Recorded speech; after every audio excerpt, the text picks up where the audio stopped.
So, how do you want to react to someone when they give you the finger? I wish I could just not. I wish I could just not react. Uh-huh. Why even call attention to that? Why Uh-huh. even let them know that they're getting you? You know. Yeah. I'm going around sometimes and I'm talking, and some guy will be like, "Why don't you shut up?" And it's like, "Well, because of the First Amendment, basically, is why I'm not going to shut up." And I generally say that every time, and it's like, I mean, I could also just shut up.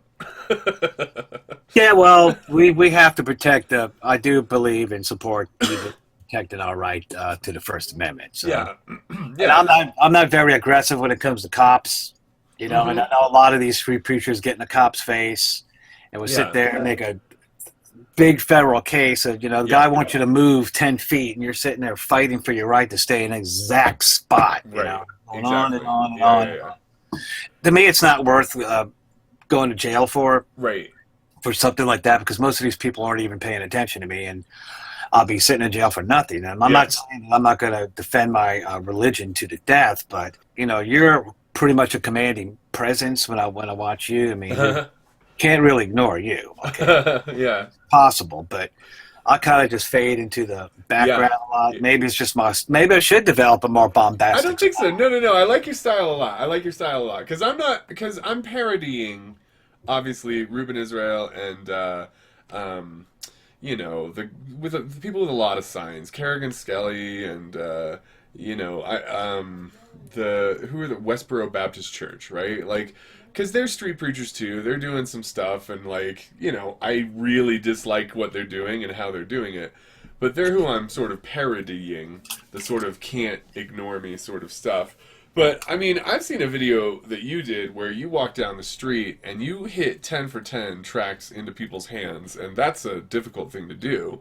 To be like, here you go, this is for you, and have them accept it just on the genuineness of the offer.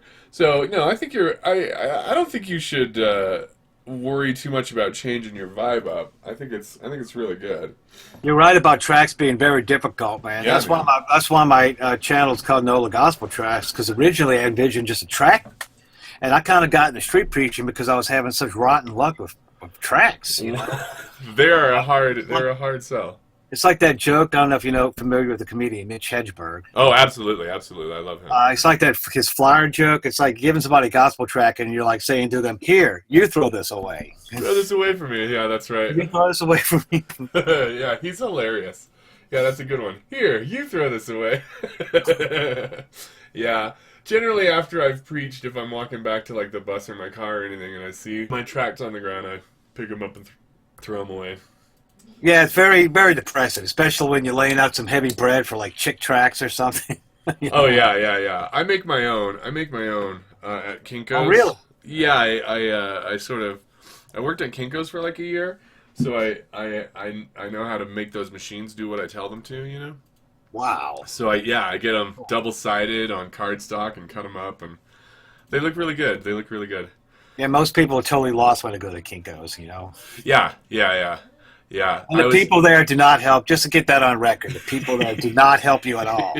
I was the guy actually. Like it was 15 years ago when they just got bought by FedEx, and FedEx came in and they were like, "We love the Kinko's brand. We love the word Kinko's. We're never going to get rid of it, and you can't find it anywhere."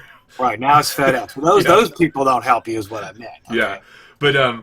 But I was actually the guy that would help. Like they were like, "Okay, we're switching our self-service machines over to like these cards, and so we need someone out there just like helping people use the machines but not using them. Don't touch the machines but tell them how to do it." And it was a really weird job. It was bizarre. People were just like, "If I give you $5, will you just do it for me?" It was like, Yeah, that sounds good. Okay. yeah, it was a strange job. But yeah, so now I get to make my own flyers, and that's fun. I like that a lot. It's really cool. Because you're still. So do you bring the tracks with you when you're preaching, or about half the time, I'm or starting. less? I bring a very small amount, and I usually forget to even mention the tracks. I mean, I Yeah. usually forget that I even have them.